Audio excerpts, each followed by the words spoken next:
Welcome to Millennial Pagan Podcast, the podcast that's discussing issues and hot topics influencing the pagan world from a millennial perspective. We're your hosts, Autumn Wolf. And Jera Stone. And in studio today we have Alexis with us, and she's going to be talking a little bit about her traditions. Mm-hmm. And so I just want to say welcome to the show. Thanks. Thanks for having me. Mm-hmm. Yay. Yeah. So how are you doing, Jera? So we had our Reclaiming Mabon ritual last night, and mm-hmm. I am still worn out from it. I totally understand. I'm right there with you in the worn out zone. Yeah. So, as we normally do with a new guest, we offer Alexis a chance to talk about her coming of witch story. So, go ahead. So I'm just going to take a minute to introduce myself. Please do. In our traditional way. Mm-hmm. Thank you to both of you for having me here. My name is Alexis Showers. I'm the granddaughter of Lucy, Anna, and George Vigas. I'm also the granddaughter of Frederick and Margaret Cox. I'm the daughter of Shirley and Michael Cox. I'm a wife. I am the mother of two fantastic adult daughters. And in my community, I am known as a massage therapist and an herbalist. I do ritual and ceremony work, and I am the owner of Crow and Owl, which is in the Central Phoenix area. Nice. So thank you very much for having me. It's a pleasure to be here. Awesome. What is Crow and Owl? Crow and Owl is a holistic wellness studio where I practice Curanderismo. I work with the community. I provide spiritual work, limpias, candle work, and then I do herbal consultations, and then I do work as a sobradora as well, which is a massage therapist. And I'm sure we'll get into all of those things that all of my listeners went, what? In just a bit. But first, so how did you come to your witchcraft magical practice, etc.? So I had an unusual upbringing. My father was a historian. Ooh. So I spent most of my life growing up in indigenous cultures all over North and Central America, which is where I was introduced to this work. To the practices and this way of living. Mm-hmm. And it wasn't really until I got to college that I realized the rest of the world doesn't live like this. So I went through a period of time where I tried to adjust to be what the outside world viewed me that I was supposed to be. A marriage, 2 kids, a really stressful career. Several years later, I found myself walking across the campus at the University of New Mexico. I was there for work, and I could smell the smell of incense, and I could hear drumming, and I was at a point where I was like, oh, that feels like home. Oh, yay. So I wandered around, and I looked for what I could smell, and I ran into the healing fair that was being done on campus for the Curanderismo course that they do there every summer. And I stood around and I watched, and I was like, oh, I need to be here, figure out how to be a part of this. And so I came home from that work trip and just kind of tore everything apart. I was like, okay, I need to reevaluate how I'm living, and I had a lot of health issues at the time. I was like, this is really I need to go back to doing what I was brought up in. And, the universe works in fantastic ways. I wound up going back to school, getting my massage license, and then just through meeting people and going to different things, found my way into an apprenticeship with a curandera from Tampico, Mexico. Wow. And I did that for several years, and now I practice solo here in the valley, but I have several folks that I still work with to learn from. I'm hoping in the next year or so to be able to initiate as a Temescalera to run sweats in the traditional way. So that's pretty much how I got here. Awesome. Fantastic. So there's a couple of different words that I know I'm not familiar with, which probably means a large majority of neo-pagan millennials aren't aware of. From what I have read about you, your practice is indigenous Mexican paganism. Is that a correct assumption? So, Curanderismo comes in a lot of different variations and versions. Mm-hmm. It's practiced throughout Central Mexico, South America. It comes back around into Puerto Rico, some of the islands in the Caribbean. You'll find curanderas and curanderos there. There's some crossover, and it's really the last medicine, or well, we call it medicine, some people call it magic, that exists that involves both the physical practice of folklore medicine Mm-hmm. and the spiritual practice of it combined. So, if you go kind of like down into Central America and South America, you'll find that the medicine has it originated from the Aztec and Mayan cultures, but the folks who were responsible for keeping the medicine super smart in the way that they did it, instead of allowing it to be ruined by different cultures that came into it, they adopted and adapted in order to be able to welcome those cultures in, and then also to be able to survive different cultures that Mm-hmm. were colonizing. Right. So there are different variations of it. Sometimes you'll find that there's some Celtic culture. Sometimes you'll find some Catholicism or kind of more of a Spanish flair to it. Sometimes there's some Moorish and Muslim practices, depending upon where you find it, and then all of the different indigenous cultures throughout the southern areas are also blended into it. When you get around into Puerto Rico and into the Caribbean and the islands, you'll find that there's a little bit of voodoo and Santeria mixed into it as well. So it depends upon who you learn from and where your heritage comes from. Right. So it is separate from Santeria and Bruja and Voodoo. It's a different tradition. Yeah, yes and almost. no. So you'll find that there's different parts of Curanderismo that influence voodoo practice or Santeria, and then vice versa. Right. So it just depends. It does communicate well or work well with others. Yay! So it's definitely a tradition that kind of pulls that pulls from the heritage of the people who practice it. Yes, absolutely. Awesome. That is really cool. So it's an initiatory tradition. Mm-hmm. And you'll find that not any curandero or curandera is exactly the same. So there's lots of different areas. Some are really good at ritual work. There are some who, like the danzantes that dance, the dance of the prayer. That's a specific ritual all of its own. There are some who are only herbalists, some that are midwives, some that do temazcal work. There are some that are only massage therapists or bone setters. So it just depends upon what you're called to, Right. and then how you're taught. Right. Awesome.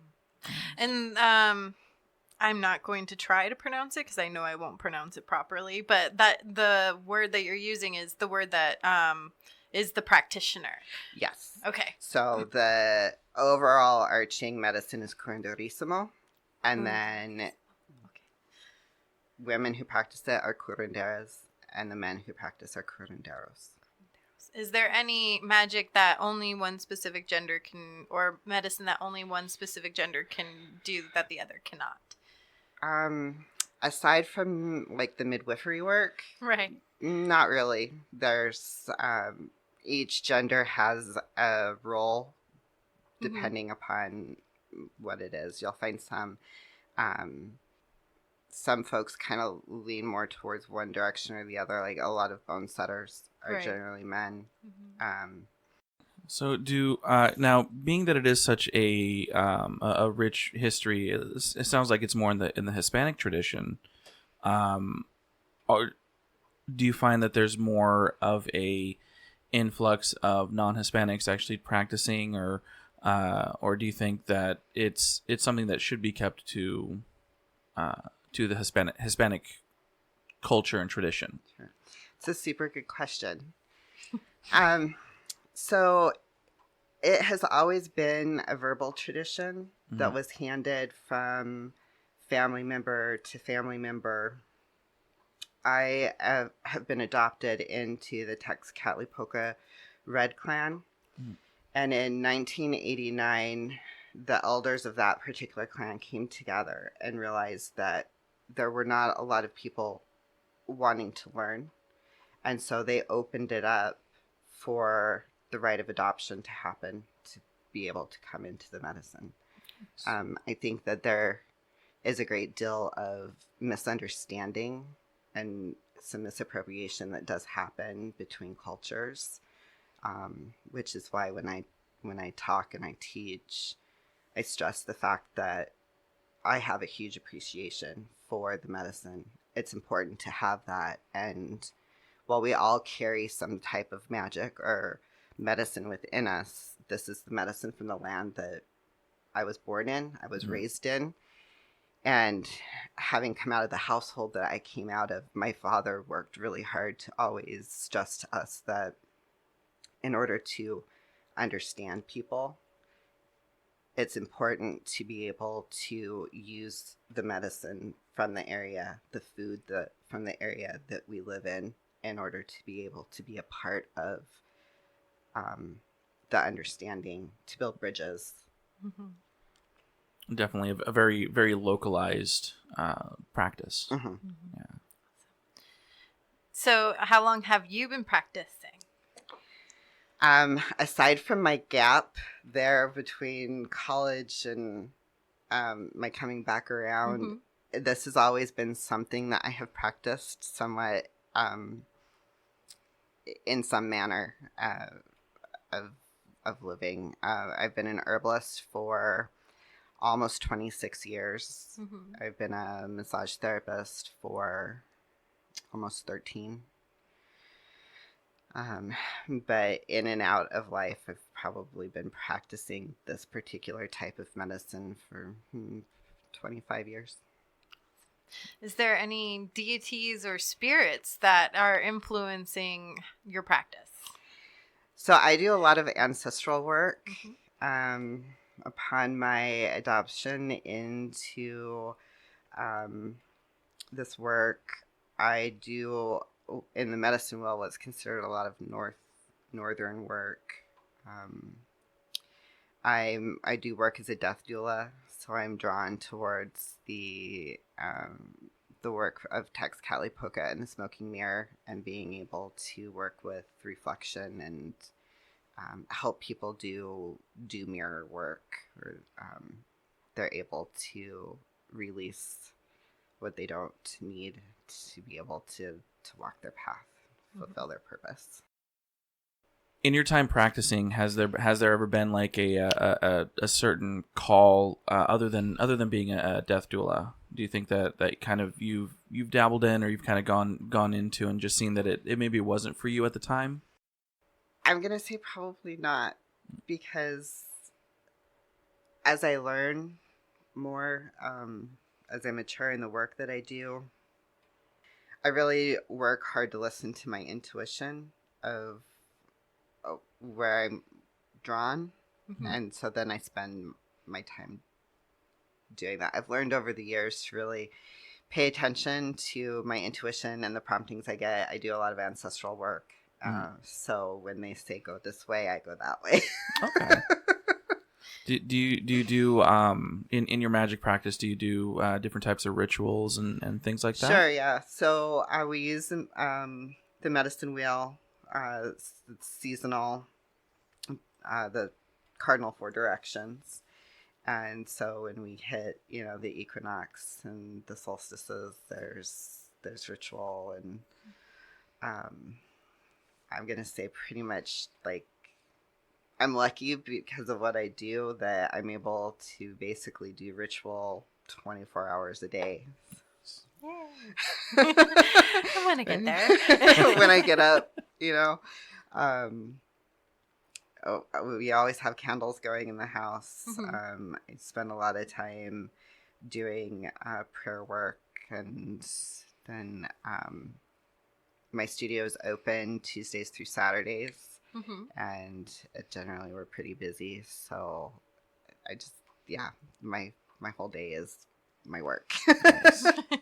Awesome. So do you want to talk a little bit about your clan and maybe how it was formed or what it means? Sure. So in our tradition, there are 4 Tezcatlipoca's. They come from the creation story, and it's if you look at a map of Mexico, they overlay the areas that the Aztec and the Mayan and the Zaptec lived.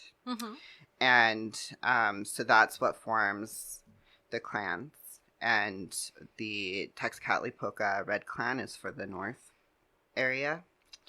And the clan is handed down through who you were taught from, right, or how you were adopted into the medicine. Right. Awesome. And what is a Tezcatlipoca?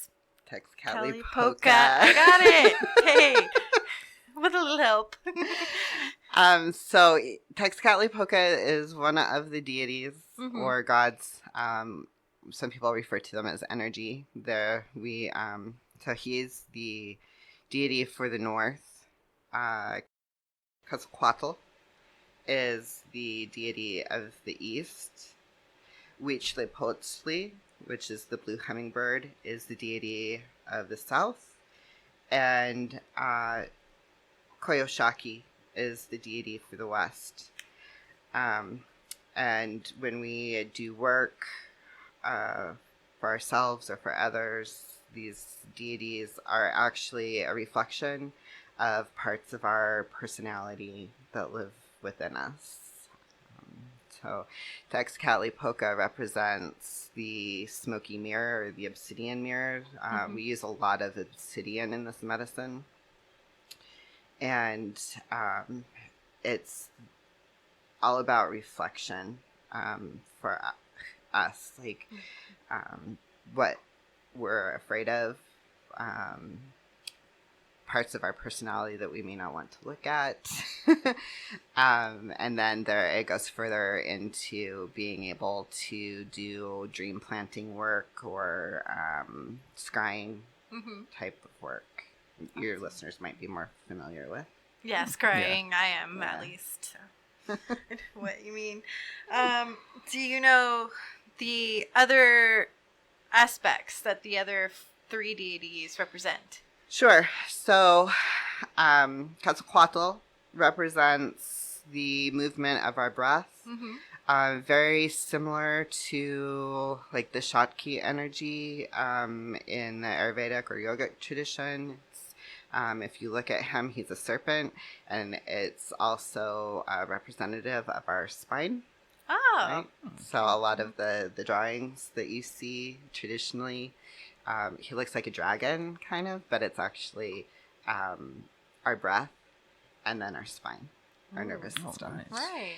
Huitzilopochtli is the left-handed hummingbird. He represents our will, our ability to be focused, to listen to our internal wisdom. And Coyoshaki, she represents the moon, and you often see her as in a wheel as a woman who is cut into multiple pieces, and it comes from a portion of the creation story. But it's about being able to, she represents the moon and all of the different parts and pieces of us that sometimes have to come apart, right? Because the West, the portion of the medicine wheel is all about releasing and letting go of. And so it's these parts and pieces of us that we cut up into pieces, let it go, and then we come back together to make a whole person. So we're going to take a short break, and we'll be back with more of this fantastic knowledge. Yes. Millennial Pagan Podcast is exclusively supported by Patreon. Listeners like you can gain great benefits from your favorite show, such as... At $1 a month, you get a personalized shout-out at the end of the next full-length episode. At $5 a month, you receive a thank you card in the mail with a Millennial Pagan Podcast button and sticker enclosed.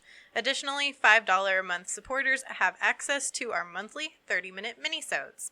Patreon supporters are also the first to learn about new and exciting updates to Millennial Pagan Podcast. More benefits and exclusive content to come. The 18th annual Phoenix Pagan Pride Day is November 2nd at Steel Indian School Park. This free-to-the-public event will have workshops, live entertainment, vendors, local artists, and much more. Featured guests include Wendy Rule, Courtney Weber, Kellyanne Gerard, and Jenna Green. Millennial Pagan Podcast will have a booth, and many previous guests will be in attendance. Autumn Wolf will be hosting a workshop on expanding the Triple Goddess. You can learn more on their website at paganpridephx.com or on their Facebook page at Phoenix Pagan Pride Day. Special thanks to Everything Just Rocks. All right, and we are back, and again, we're talking with Alexis about the tradition of Curanderismo. So I know we were kind of getting into a little bit of kind of the how it is the tradition and all that. Now, being that we do talk about kind of the current pagan community, what are some things that you have going on that you're doing inside of the pagan community? So I'm super excited this year. I'm going to be doing opening ceremony for Pagan Pride here in Phoenix. Ooh. And then I'm also going to be teaching a seminar on the 3 fires. So I'll give a little bit away. Get a little free teaser. Yes. One of the deities that we're going to be talking about is Huehueteo, who is the grandfather fire. We're going to talk about how these 3 fires, they show up in our lives. They're used through the medicine wheel, and how we can work with them to co-create things that we want to see in our lives. I like that. Very cool. Anything else going on? That for right now is it. I'm in kind of like the end of the year planning stages for next year. You'll be able to find at my studio some classes that explain more about this work. I really believe that it's important for us as individuals to be healthy. If we can't be healthy as individuals, then our family units aren't healthy, and that dribbles out into the community. So in my studio, we use the belief that healthy individuals create healthy families create healthy communities, and healthy communities create a healthy world, which is the foundation of Curanderismo. We use it for ourselves to make ourselves healthy and whole. We use it in our homes to make our homes healthy, safe places, and then we go out into the community and we do community work. So in my studio, I always have free community classes, and then there are other classes that you can come to that are more involved and more in depth, but everybody always leaves community classes with tools that they can use for themselves, and those will start again in January. Awesome. So you mentioned earlier that you're working on a next step in your knowledge base. Do you want to talk a little bit about that and what your time frame is for that? So, The biggest smile. I really love the Temescal. It has a special place in my heart for the medicine that it holds for people, the things that we can do. We do ritual and ceremony in it, but we can also do body work. The Temescal is used for birthing and for birth ceremony as well. And I am hoping to be able, over the next couple of years, to finish my initiation work, to be able to lead lead Temescal work here in Arizona. There's only a couple of Temescals here. There's one up north. There's one kind of in the Tempe area that I know of. But I would like to be able to bring, they're all over New Mexico. And traditionally in Mexico, most of the homes have one because they're used so frequently. They're good for both physical and spiritual health. And so my goal is to be able to bring one here, to have one of the curanderos that I know in Mexico be able to come and help me build one here for the community to be able to start doing more of that work. And what exactly is a Temescal? A Temescal. Temescal? Yep. Got it. They are, they come in different shapes and sizes. Traditionally, they were square or kind of, they're kind of like a shell shape. When Mexico was heavily colonized, a lot of them went underground because they were viewed as being bad, I guess. Understanding what happened in them, there wasn't a way to explain it. And but they're used, sometimes it's women only, sometimes it's men only, sometimes it's a mixed community. We do meditation work, singing, sometimes body work. In there, they're used for helping us to release trauma. So a lot of times they were used for after there was a battle for warriors to be able to come home and restore themselves so that there wasn't PTSD. And then just generally in life, right, like we go around all day long and we collect all this stuff that we carry around, and being able to go into the Temescal where it's hot and it's dark and it's, you know, anonymous as you are going through the process of releasing or grieving. It's therapeutic to do it by yourself, but it's really therapeutic to be able to do it as a community and to be able to support each other while you're going through it. So essentially, it's just a personal or a ritual magic space that you can go into and just do what you need to do to release the battle of the day, or just, you know, the grief or anything. Would it also be kind of considered more like a sweat lodge? Or? Yes, so they're sweat lodge. They're so if you look at like the Lakota tradition, their sweat lodges are more masculine, where the Temescal is very feminine, and we keep the fire on the outside of it. Then there's a wall that is heated with the fire, and we use tea or water to create more of a steam experience inside of it, and it's a lot easier to control the heat that way. Nice. Right. Awesome. They can get hot, don't get me wrong. Right. No, I'm sure. I don't know.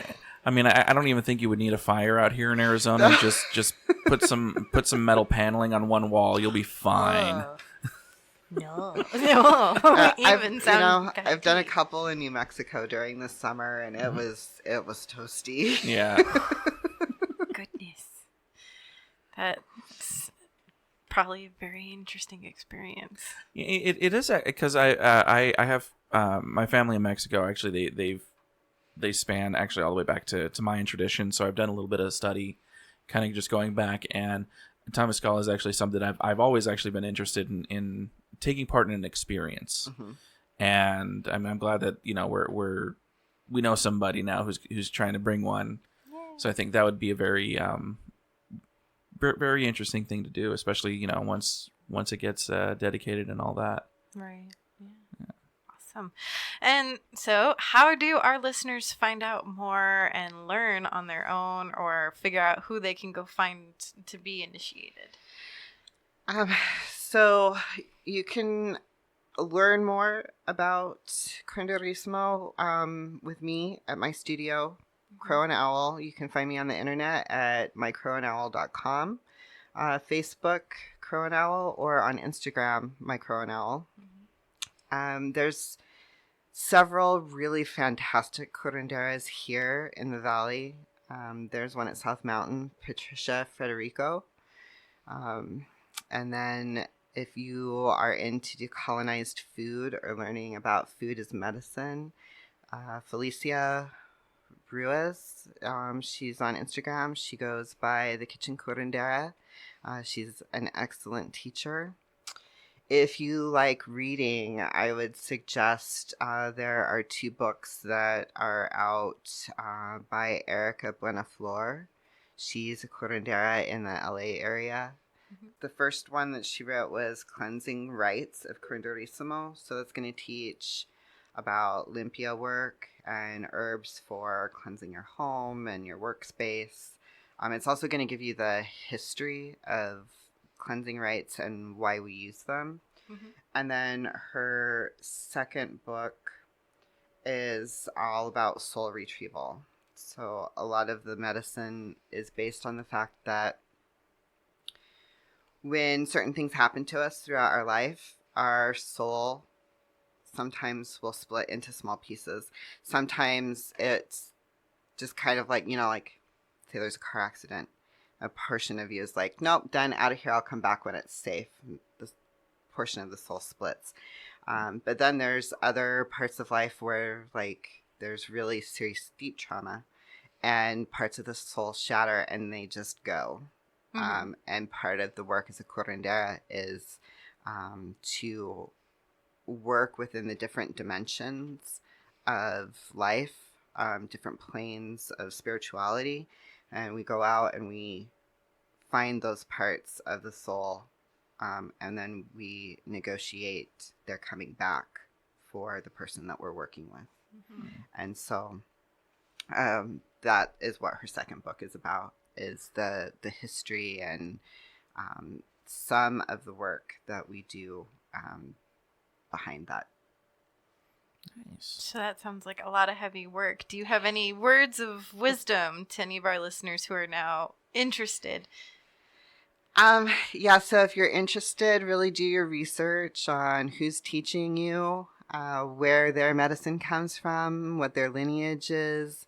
If they're teaching, they should be able to give you a full accounting of who taught them, where they come from, who taught them, and eventually like the lineage of where that medicine comes from. If they can't, find somebody else to learn from. And then really look to make sure that those teachers who are teaching you are walking what they're teaching, and that they're not compromised in any way. Right. Awesome. Well, thank you for coming on. You're welcome. I think I learned a ton. Did yeah. you learn a lot? Oh yeah, now I know kind of a little bit more about about my personal heritage, and kind of going back, learning a little bit more about what my family used to do, just kind of hearing the processes as well. So yeah. Knowing the behind the scenes of why instead of just the do. Yes. Awesome. This week we want to thank new Patreon supporters, Samantha and Peyton, for supporting us on Patreon. Please feel free to go ahead and support us as well.